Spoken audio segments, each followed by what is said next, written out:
Mga kababayan ko, magandang gabi po sa inyong lahat. Nandito po kami para ipaalam sa inyo yung mga palisiya na dapat nating sundin at direksyon natin kung saan tayo patungon. Lahat na ito po ay ginagawa namin, believe me, because the interest of the nation calls for it, demands for it actually. I have to be productive as president. And in order to do that, I have to go around and look for myself the situation all throughout the country. That is the job of the president, seeing to it that the republic is well guarded and the welfare of the people is the highest concern. Itong klase po, nandito si Secretary Briones. She will tell us what is her policy and what are her plans for the studentry, mga estudyante.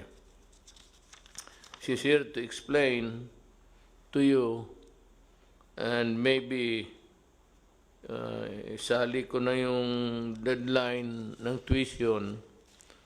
Yung tuition ho sana,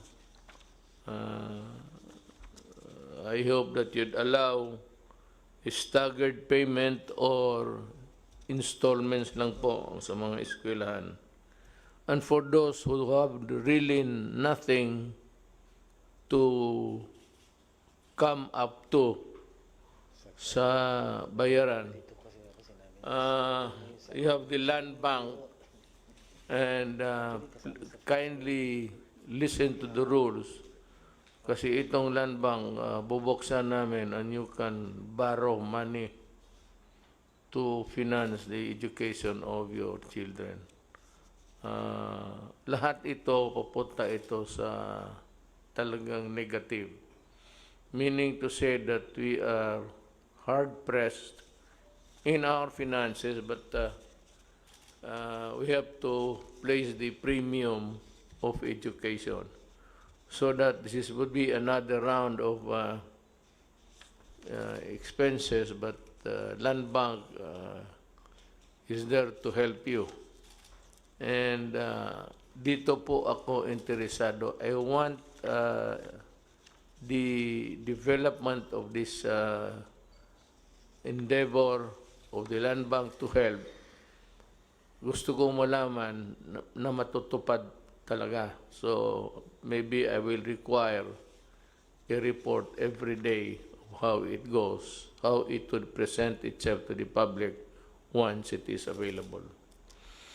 And you know, the NCR will now be placed under the General Community Quarantine, or the JCQ, starting June 1. Davao City will remain JCQ rather. And the other areas under JCQ, ano itong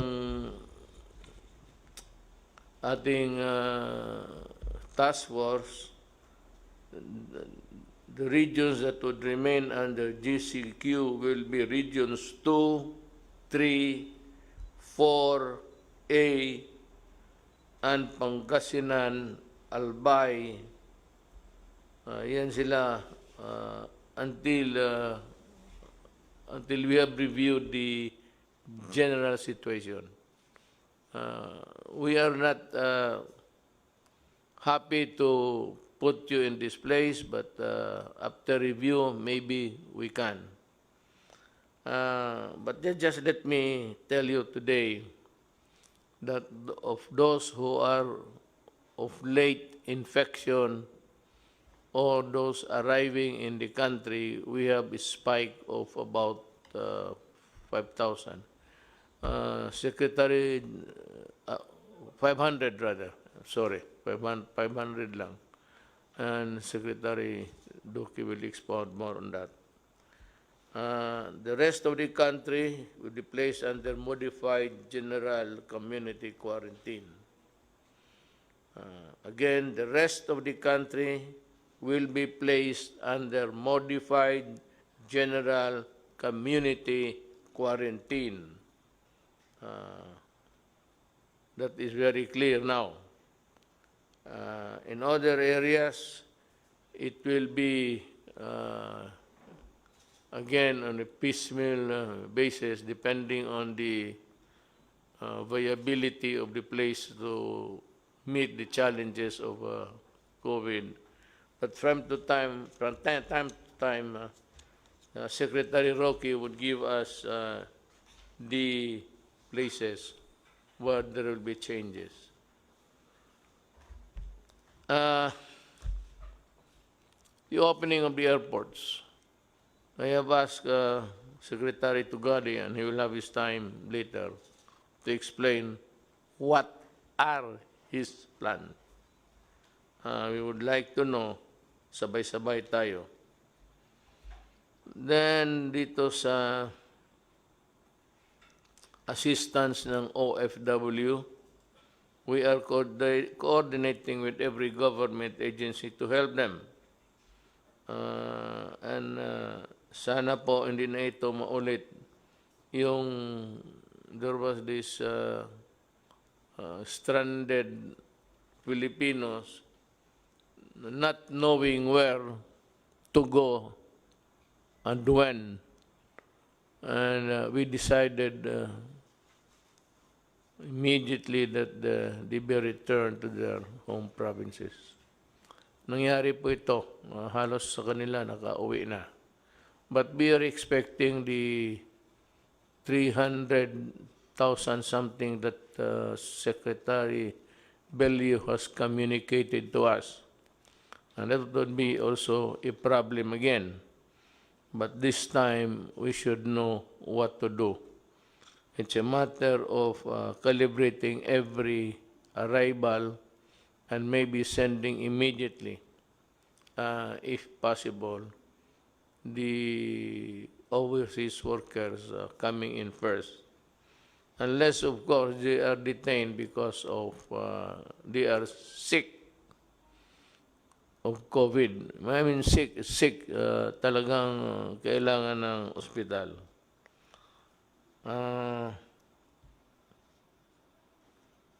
Dito naman sa, well, let me appeal to itong mga landlords, the owner of lahat na, malls, bazaars, big stores, whatever, na merong mga anong tawag nito, yung franchise nila sa may mga different stores selling different anything. What you have is you own the big building to be rented out. Marami dito sa kanila po gusto ninyo na magbayad ng 50% even if they are not operating. Actually, I am at a loss really to explain to you how. But you know, when you collect from somebody who is not earning at all, it's practically flogging a dead horse. Kung patay na yung kabayo, baski gaano mo kahampas dyan, di na mabubuhay yan. And that is what's happening. If they are not earning, where will they get the 50% to pay? If not the 100% that you'd want to collect.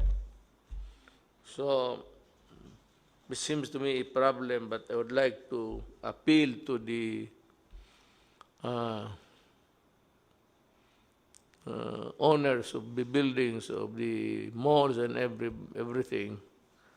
Ganito na lang, just pray everybody has a God just pray that the vaccine, ang target nila is September. September, I think China will be able to distribute, if I'm not mistaken, and the other countries are catching up. Everybody is at it, so they are really trying their very best. Kaya lang, itong China, hindi ito hambog, wala itong ere, but they you know, they work, and I'm very sure that they will be the first one of the countries that would be able to come up with the vaccine. Ang atin nito is yung mga rental sana, balikan ko, should be a matter that should be addressed by the DTI. And there can be some sort of an adjudication process to fix this problem. Ako naman, nagikiusap, nagmakaawa, dahil nga talagang, if you're not earning, how are you supposed to pay? So, maawa naman tayo sa mga kababayan natin. Let us help one another. If it does not really spell bankruptcy sa inyo, tiisin na lang ninyo with nothing except your savings to tide you over. Baka sakali makatulong yung appeal ng gobyerno. Remember that the nation is still, the entire nation is still under quarantine. Let us move to the so-called new normal as we, let's see what develops ahead. Okay, kung mayroon lang bukas, I will be the first to announce. But alam mo, remember, the COVID microbes are still in the air that you breathe, that you pass on to your fellow men if you are not ready or willing to wear the mask. It is precisely, this is the protection, not for you, if you do not want it, but for the protection of the other guy. And that is why the state has every right to control your movement if you pass on a contagion to the other to the population. Kasi kung ikaw lang ang gusto, ayaw mo, and there are people who are like that, ayaw nila. And they believe that they have the antibodies to fight the coronavirus. So, if the virus is there, tapos gusto mong labanan, bahala ka. But for you to pass that virus, if you get it from one place and from another person and pass it to the other guy, that's different. That is where the right of the state comes in. So that to prevent a mass contagion, gusto namin putulin kung saan namin maputol to stop it. That is the reason of the essence of the police power of the state, to come up with measures to protect public interest, public health, public safety, lahat. Nandiyan yan. Case of peace and order, magkagulo, the state comes in. Yung may contagion and everybody is dying, falling, kasali yan. Public interest, if say, uncontrolled movement, or baski people trying to seize other people's property or things like just being into a state of anarchy. The state has the right to come in and put a stop on it. That is the survival of the Republic of the Philippines. This is a country of Filipinos who obey the laws. If you do not obey the law, that's your problem. Bahala ka. Good kung makasibat ka. Kung hindi ka makasibat, ay pasensya ka. And that goes for everybody. That should be made clear. Hindi kasi ano ng tao na they take for granted violating the law. Now we would start a program. We start with Secretary Briones because I think that's the foremost in the minds of people. Go ahead, ma'am. Let the cameras be trained to... Thank you, Mr. President. My statement will be very short. It's based on a letter which I wrote to you after you made your statement about not allowing the opening of classes during the time of COVID. And so we are here from the DepEd to assure you that we are one with you in your uncompromising stand on the matter of the health and the safety of our learners and our teachers. You said, I will not allow the opening of classes na dikit-dikit ang mga bata. Para sa akin, bakuna muna bago andyan ang bakuna, okay na. We are saying because there is confusion and anxiety among Filipinos, families, especially the parents. We are here to state that we are one with you, Mr. President, in this non-negotiable commitment. It is the first and the most important principle when we worked out our learning community plan with all the details. We stated this also. The first and foremost concern is the health and safety of our learners and our teachers. Mr. President, there has been a confusion among our people who associate the opening of school with what we describe as face-to-face classes, where we are used to learners, we are used to teachers facing each other, and we are used to children going to school physically.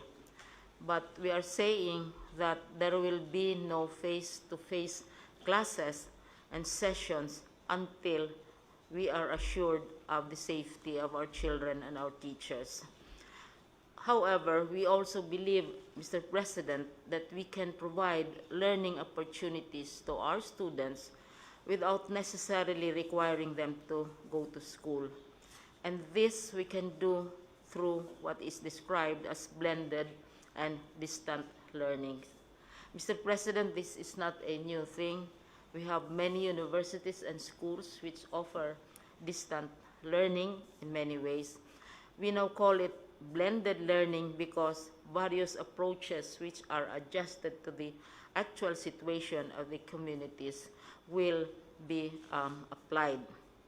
But these are all, Mr. President, consistent with your preference that we should not be physically sending our children to school until it's safe to do so.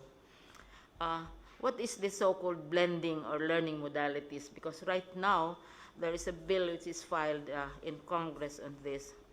One, for those who don't have connections, who don't have interactive facilities, there will be what we describe as printed material which will be delivered to the homes of the students through the barangays, can be picked up also by their parents at designated places within coordinated schedules. We'll be working very closely with the barangays and the local governments. And the second approach is now very popular, Mr. President. This is the online learning platform, and we in DepEd, we have what we describe as DepEd Commons. Right now, we already have over 7 million subscribers, wherein lessons, um, homework, quizzes, tips to learners and to teachers are all in the DepEd Commons and are accessible even to the parents. So we have instances, Mr. President, of parents who are abroad and who are monitoring what is happening to their children. They also go to the DepEd Commons and check on how their children are doing. Now, in cases, Mr. President, where there is no connectivity and printed materials may not be available immediately, we have the classic long-time approaches which have always been used in education, and this would be television. Those homes which do not necessarily have connectivity and may have television. And the most and the best used approach, of course, is radio-based instruction. Kasi ang television, mga 1950s, 60s, radios have been around since the 1800s when it was first invented. And we know that 2 world wars were won through radio messages and not necessarily computers and so on. So yung printed modules, Mr. President, we have a description of what it entails. And then also, on the matter of online, ito yung popular talaga, it's gaining popularity, online distance learning with already 7 million subscribers. And we assume here that they have access to internet. And one worry is, how about the students and the teachers? Do they have access to laptops?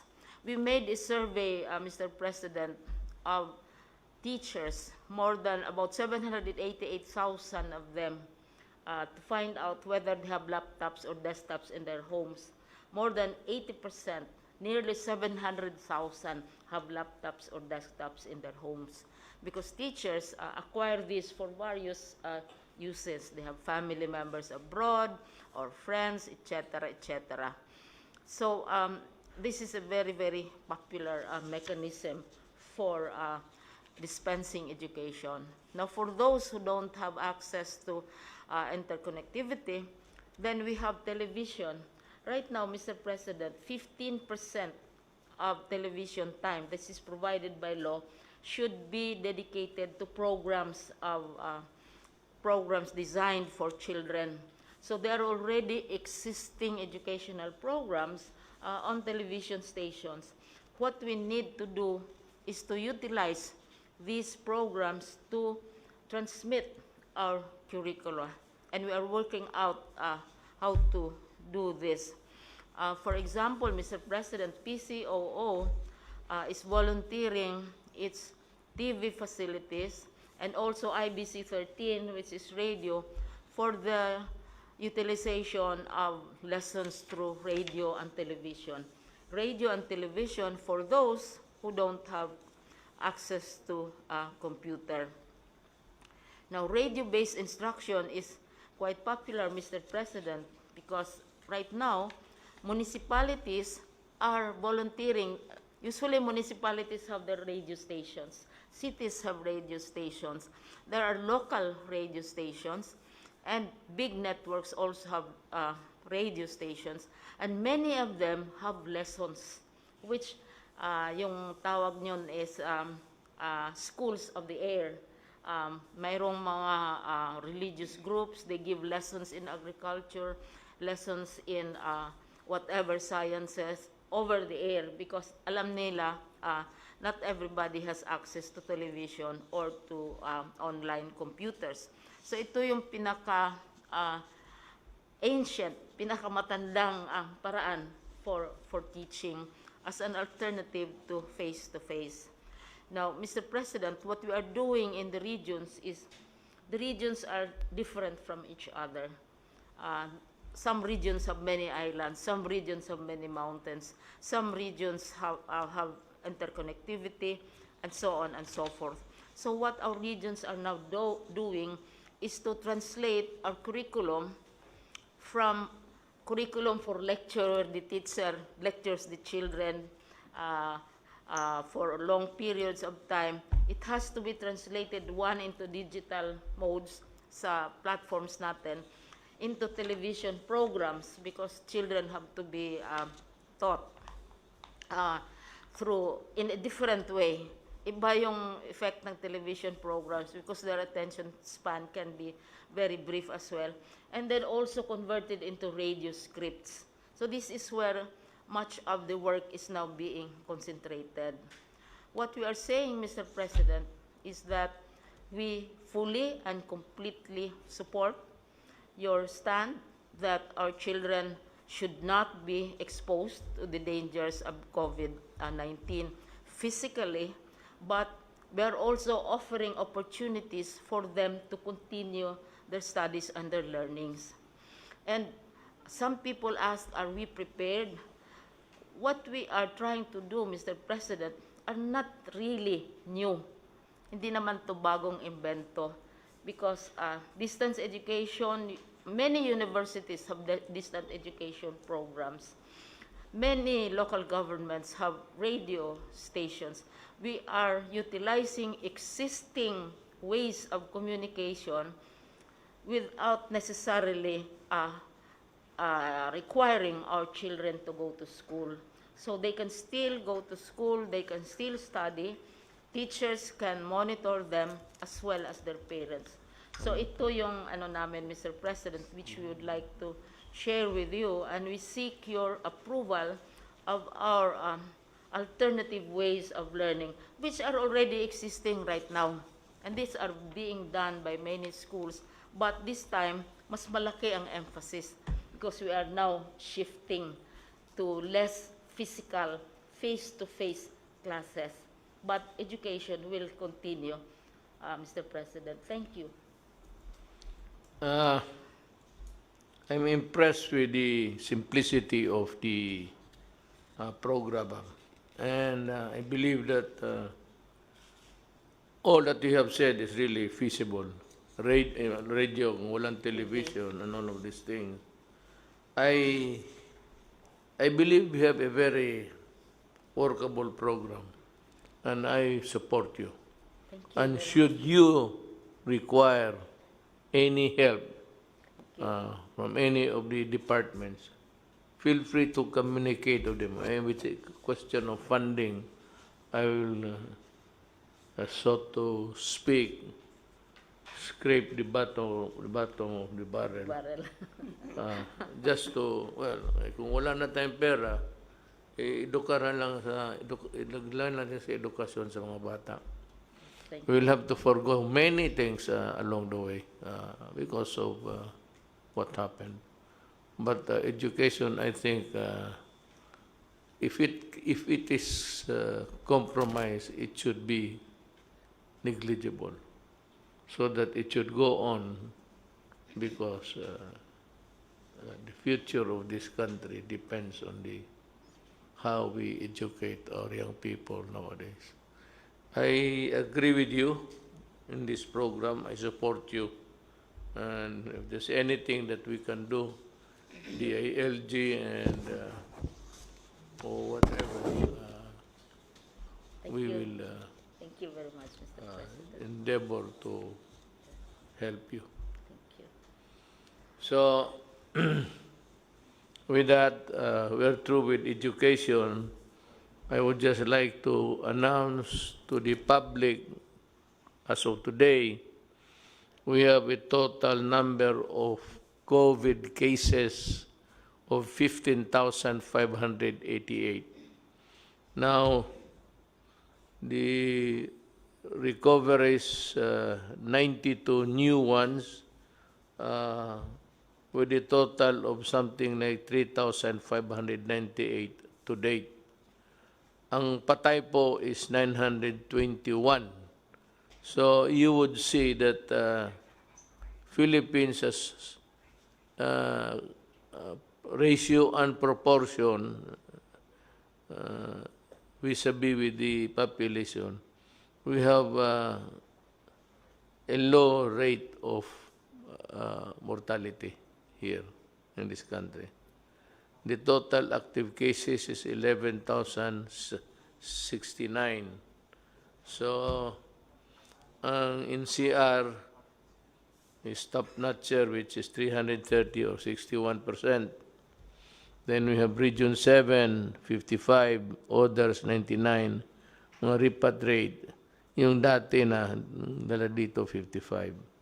All in all, para sa akin, hindi naman masama ito. So let's go to the Secretary of, he has some important matters to take up with the public. Secretary Duque, please. Magandang gabi po, Mr. President and fellow members of the Cabinet at sa lahat po ng ating mga kababayan. Gaya po ng sinabi ni Pangulo, ang ating pong kaso na nadagdag as of 4 o'clock p.m.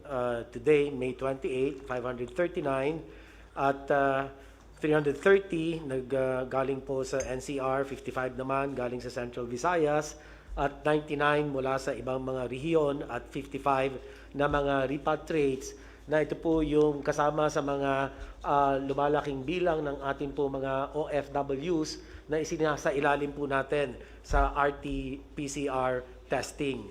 At karamihan po sa atin mga kaso ay masasabi natin pong mga local. Ang total number of cases po natin ngayon ay 15,588 at kumpara po sa nakaraan araw ay ang trend ng bilang ng mga kaso ay tumaas, ngunit dahil po ito sa patuloy din na pagtaas ng bilang ng mga kasong ating pong nababalidate. Ngayon, ibig ko rin pong bigyan diin na ang DOH po, ang ating missions na mga iba't ibang mga laboratories, pero yung mga ibang mga laboratories ay late pa rin sa pagsumiti nila ng kanilang Excel sheets. Yung iba naman po ay patuloy ang manual validation process at yung mga ibang ibig kong bigyan na pansin ang mga laboratorio na nag-automate na po ng kanilang mga sistema, so mabilis po ang pagsumite ng kanila pong mga laboratory results. Tumaas man po ang ating kaso, pero sa pangkalahatan naman, ang mild cases po natin ay asa 90%. At 7.3% naman ang asymptomatic, yung wala pong nararamdaman na sakit, at less than 2% naman po ang severe to critical cases. At ibig ko rin pong bigyan din na sa kasalukuyan po ang ating health systems capacity ay sapat. In fact, we have around mga 60+% reserve capacity in terms of available mechanical ventilators, available intensive care units, and also our isolation beds. Ano po? So, meron pong tayong 92 na bilang ng ating mga kababayan na nadagdag sa mga nakarecover. Kaya sa kabuuan, ito po ay umabot na ng almost mga 3,600 recoveries. Kasama po sa mga nakaka-recover ay ang mga pasyenteng na-confine at mga pasyenteng may mga positive, mild and symptomatic cases na na-recover mula sa kanilang self-isolation at home quarantine. Ngunit malungkot po kami na meron po tayong mga 17 na mga kababayan na dagdag sa bilang ng atin mga pumanaw dahil po sa sakit na COVID-19. At kami po ay nakikiramay sa mga pamilya na ulila bunsod po ng pagpanaw ng atin pong 17 mga kababayan. Yun lang po, Mr. President, ang akin update po. Maraming salamat, sir. Thank you, Secretary Duque, for that report. I hope that the public is able to grasp the whole of the dimensions na binigay ni Secretary Duque for your information. Now I'd like to call on Secretary Tugade if he has something to say about the airports and other, not only the airports, but other means of transportation under your department. Yes, Mr. Mayor, magandang gabi po. Let me predicate what I'm going to say and present by saying that while the mandate of the Department of Transportation and Kagawaran ng Transportasyon is to provide transportation, mobility, and convenience amongst its population, it is now also vested with the responsibility that the Department of Transportation must help in preventing the spread of the coronavirus. This having been said, the approach of the Department of Transportation is partial, gradual and calculated, and more importantly, by phases. Kaya nga ba't kung ang tatanungin, ano yung gagawin ng Department of Transportation in transitioning from MECQ to GCQ? Allow me to state and addressing immediately the query of the Mayor in saying, ano mangyayari sa mga paliparan sa mga airport? Ganito po yung polisiya na gusto naming mangyari sa paliparan at airport. Una po, ngayon ho concentrated yung international landing and takeoff doon po sa NAIA 1, Terminal 1, 2, 3, and 4. Ang gagawin po namin once we transition from MECQ to GCQ is to expand the international aviation gateways to include Clark, Cebu, and Davao. Mahalaga hong sasabihin namin na as we expand the international gateways, aviation gateways, kaakibat ho nito yung plano namin magtayo ng mga test laboratories. Meron na hong matatapos na laboratory testing sa Clark, meron na hong matatapos sa Cebu. Ito po, pag nagawa ito, mahalaga ho ito. Kasi kung darating ho yung mga pasahero from international sa mga primary gateways na ito, kailangan ho yung testing facilities nandoon. Kaya nagkakapit bisig ho kami sa Department of Health saka sa Red Cross na kung saan mapadali yung accreditation ng mga laboratories na to. Mahalaga ho na sabihin na while we put up the testing laboratories, there are already accredited hospitals which can do the testing in Clark and in Cebu. Kaya nga ho, kung wala pa yung accreditation ng Red Cross or ng DOH, pwede na hong gamitin yung mga paliparan na to. Hangarin po namin na kung sa pag-umpisa ng transition from MCQ to GCQ, hangarin po namin na every 1 or 2 weeks, dagdagan yung international gateways para mapasama yung Zamboanga, Iloilo, Bacolod, and Bohol. Mahalaga ho ito kasi this is one way of decongesting what is happening right now at NAIA Terminal 1, 2, 3, and 4 and putting it in the provinces and region. Bear in mind that we are an archipelago and therefore it is imperative that we spread the aviation centrum of operations to other parts of the country, other parts of the region. Kaya nga ho gagamitin ito. Ngayon, ito po yung international. Kaakibat ho nung international ay yung domestic operation. Iaalaw po namin na magkaroon ng domestic air operation doon po sa GCQ to GCQ. Mahalaga ho ito pagkat gaya ng sinabi ko, tayo ho ay isang archipelago. Kaya nga ba kung magkakaroon tayo ng operasyon sa Mindanao at Bisaya, hindi ho natin ililimit na magmula at magsimula sa Central Luzon yan. Meron na hong Visayas and Mindanao. And we will start what I call, Mr. President, Mayor, Sir, yung tinatawag namin na Hub and Spoke Operation. HUB-SPOKE. Na kung saan, kung darating yung mga malalaking sasakyan sa mga probinsya, magkakaroon ho ng domestic operation yan. In other words, gusto ho natin na magkaroon na ng hubbing operation sa mga probinsya at region natin nang sa ganon, ma-spread yung aviation potentials at maitanim yung punla para sa tinatawag natin not only of domestic mobility but more importantly and so yung domestic tourism. Ito po, Mayor, ang general approach sa aviation. Kung papayagan po ako ng ating mahal na alkalde, presidente, magsabi lang ho ako ng ibang mga pamaraan at panuntunan na gagawin sa ibang transportation sector, kagaya ng tren, ng road, at ng maritime, kung papayagan po ng ating Pangulo. Sasabihin ko ho, kung tayo magta-transition from MECQ to GCQ, on the first day that we transition and it's put into effect, we can already put into operation our train and rails operation. Habang nag-uusap po tayo ngayon, nagsisimula ang ating mga tao sa railways at railways na kung saan sinisimulate nila kung paano maumpisa to. Sabihin ko na lang ho, namarkahan na yung bawat upuan, namarkahan na yung bawat ali, namarkahan na yung pagbili ng ticket, namarkahan na yung queuing. Handa na ho ito. Pag sinabing Lunes, handa ho kami sa Lunes.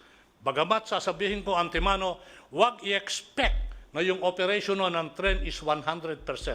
As I said, we have to balance our mandate to provide transportation with our responsibility to help in the spread of the virus. Therefore, the capacity will also be limited, gradual, and calculated.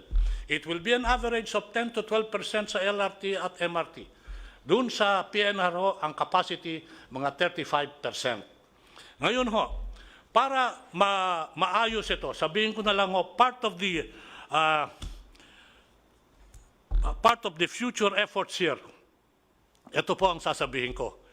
Matatapos na ho namin yung pagpalit ng release ng tren sa MRT3 by September of this year. Ano ho ang ibig sabihin nito? Ang ibig hong sabihin nito na pag umandar na yung MRT3 sa kabuuan ng kanyang pagdagusdos at maayos na yung tren, yung average headway ho natin na 5 minutes, mababawasan ho yan.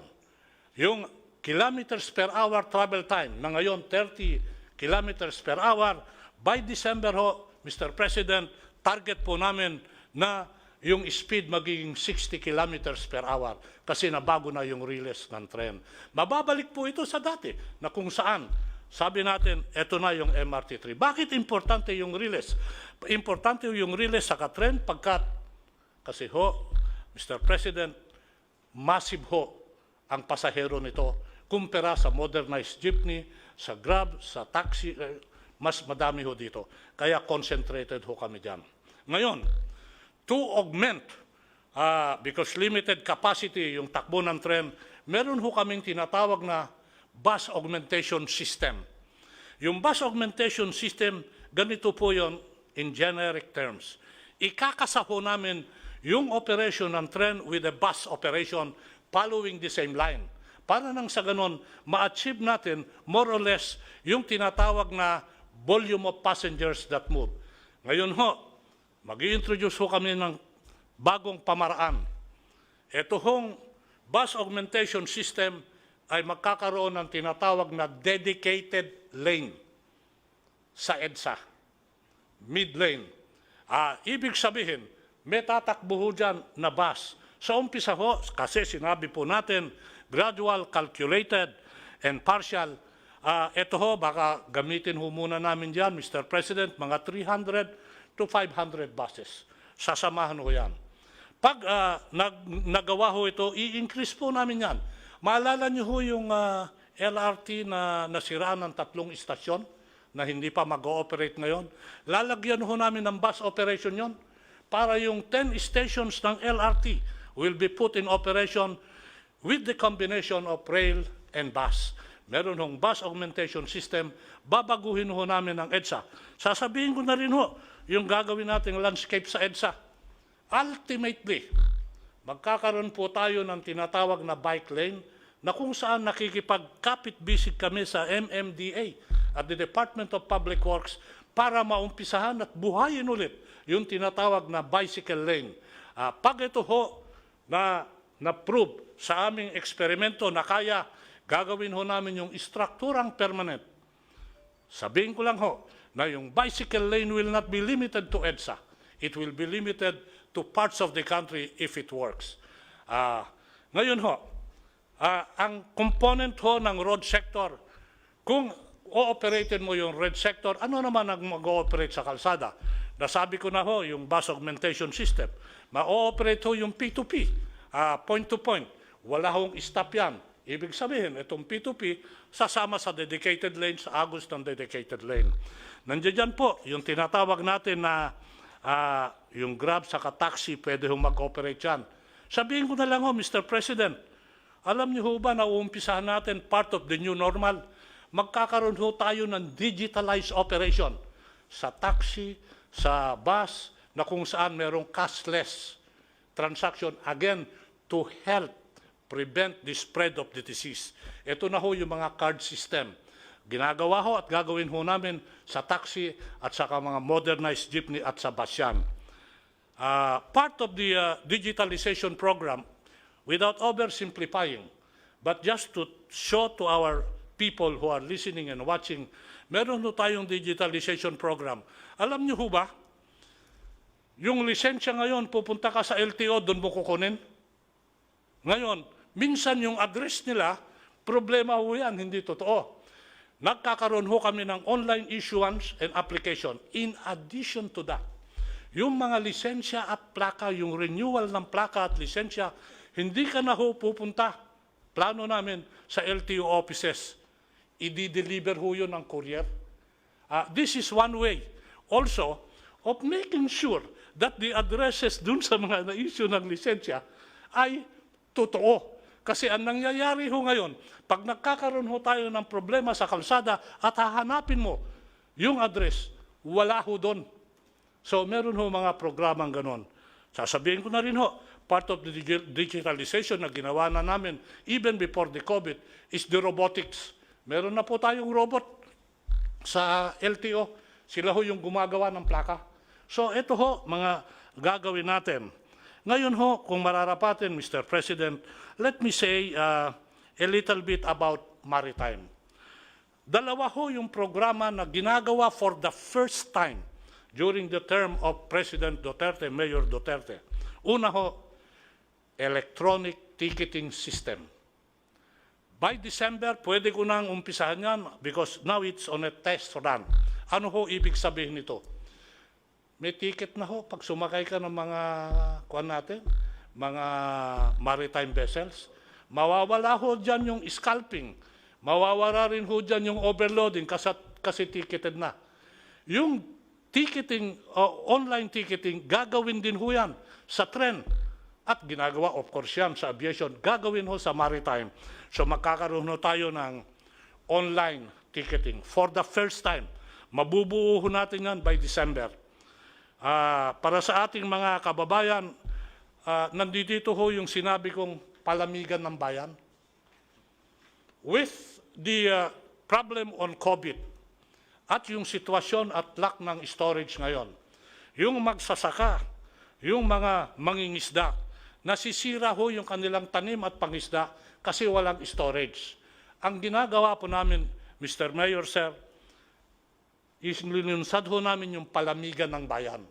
Ito ho yung cold reefer na kung saan pinapadala namin ito sa mga komunidad na municipality na merong nangingisda at merong nagtatanim para matulungan yung kanilang pangingisda at ang kanilang pagtatanim. Binibigyan ho namin sila.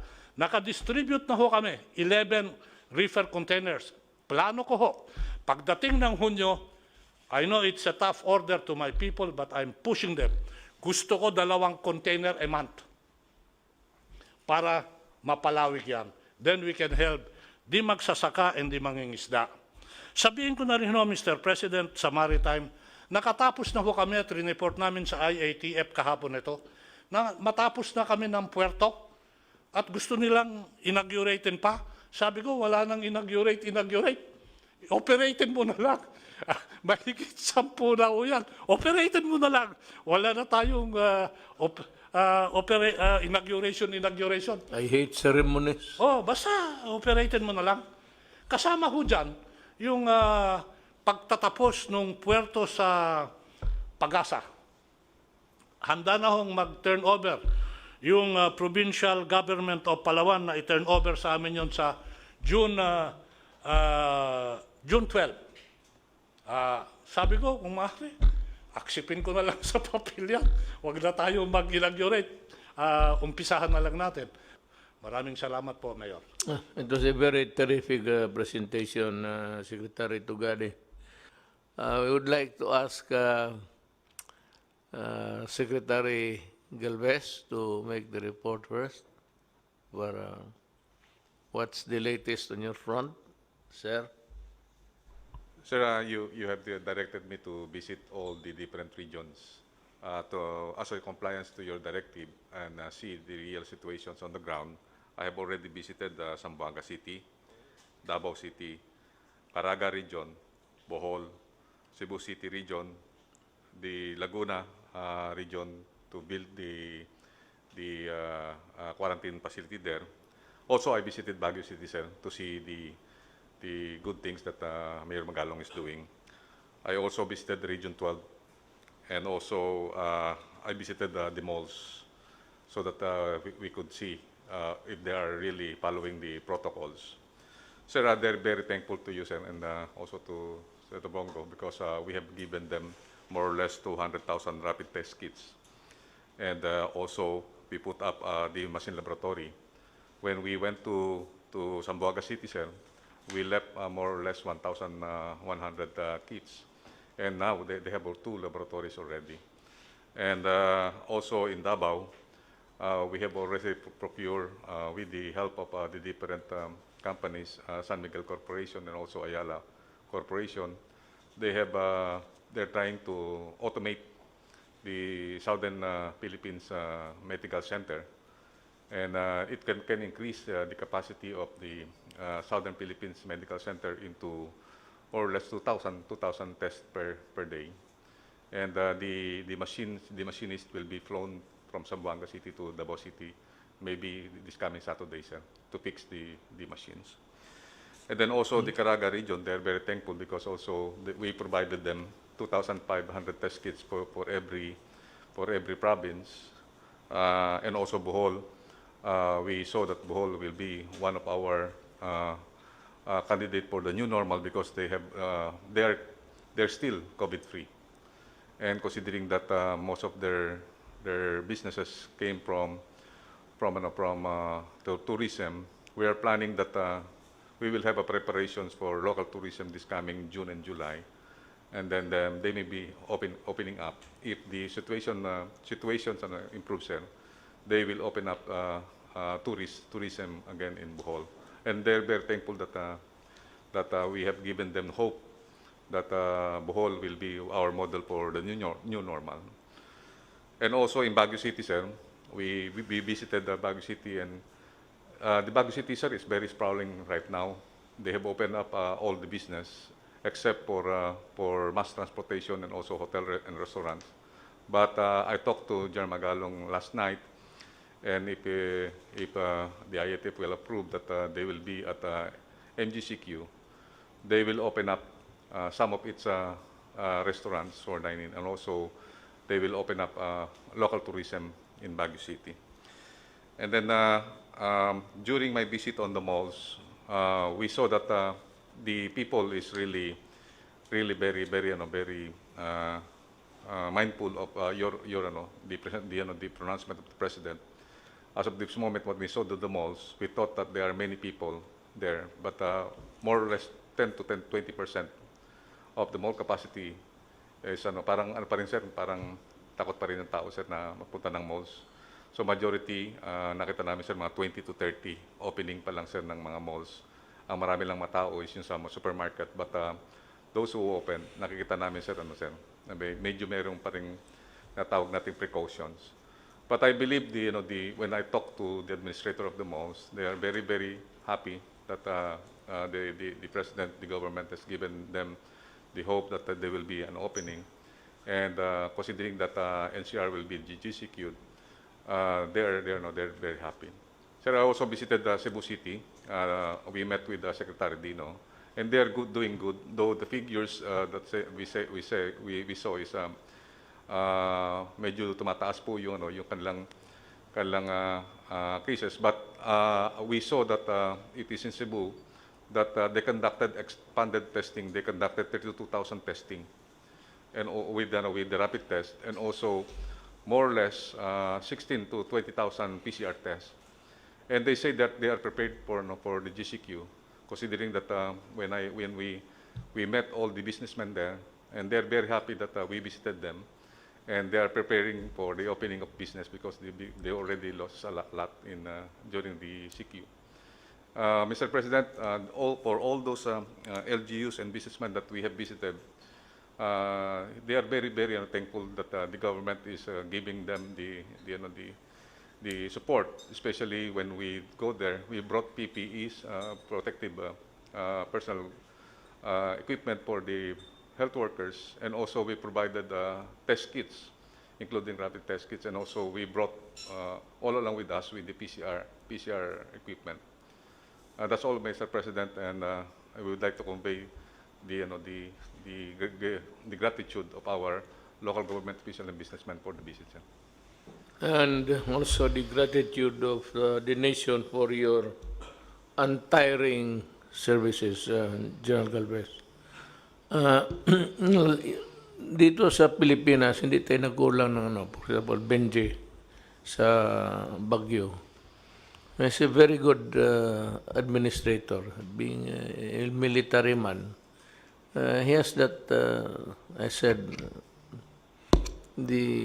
how to craft a government that is really fit for in your jurisdiction. Maraming mga leaders na ganon. But meron namang iba, and I don't blame them actually. They say that I do not have any quarrel with Richard Gomez, as he was the one who said that he's not going to accept anybody from entering or for that matter leaving the place. Okay mo lang yan, it's a part of maybe the vigilance that a person nurtures in his heart of how to do it. But, there are also constitutional issues that are involved, and those are sacred ones. And for those who are not really pronounced to be infected, positive, there's no reason why you should not accept them, especially those who are returning to their homes from doing a work abroad. Kawawa naman kasi. So, yung constitutional right, there's no really a reason why you should not accept them with open arms. I think this has been understood by everybody.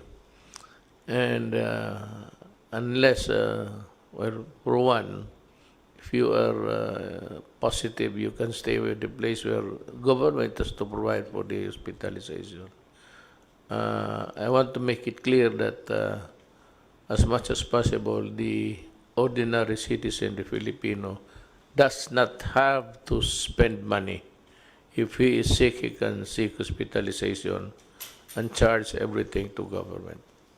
Wala tayo now. If he happens to be in that place and he cannot move out, and maybe is not welcome to the place, he can stay where he finds himself, and this I would like to convey to the mayor. Help anyone, not even Filipinos, foreigners, who are in your place and who go to you or who goes to the municipal building, the seat of governance of your municipality to seek help. You should expedite the hospitalization. Tulungan ninyo yung mga Pilipino. Total, I will pay for the expenses. Walang problema yan. You just sign a whatever document there, I will pay for the hospitalization of any Filipino who finds himself in a strange place and he has nowhere to go. That is really an order of the national government to the local governments. Help, do not deny, and you must expedite the hospitalization until he is cured. No problem about payment, I will pay. Just bill me and I will pay. Now we'd like to hear sa ating next speaker, I'd like to ask General Anyo to... Maraming salamat po, Mr. President. First of all, kung merong isang positive po na nadala ang COVID crisis na to ay sa larangan ng peace and order. Mula po nung panahon bago mag-lockdown, mula January 5 hanggang March 16, 11,004 criminal cases po ang lumitaw or crimes. Pero mula po nung nag-lockdown tayo from March 17 to May 27, bumaba po yung ating crimes ng 4,479. 60% po ang naibaba sa tinatawag nating mga crimes, sa 8 focus crimes. So ito po ay magandang development sa larangan ng peace and order. Pati rin po sa Bureau of Fire Protection, ang ulat nila, kung ikukumpara po yung period mula January hanggang May, sa period po ngayong 2020, from 11,236 fire incidents, bumaba po ng 10,698, 5% po. At sa mga namatay sa sunog, from 283 to 162, 43% down din po ang ating mga casualties mula sa fire. At sa ating mga violators naman po ng quarantine, 184,000 po, 467 ang nakaroon ng mga violations at 54% po ay naaresto. Ang iba naman dito, katulad ng 9% ay binigyan lang ng warning at ang 37% naman ay pinagmulta. Tuloy-tuloy rin po ang pagbamatay natin sa lahat ng peace and order. Sa atin po namang repatriation ng OFWs, ang lahat po ng ating LGUs ay tumatanggap na po ng mga OFWs katulad po ng inyong instruction.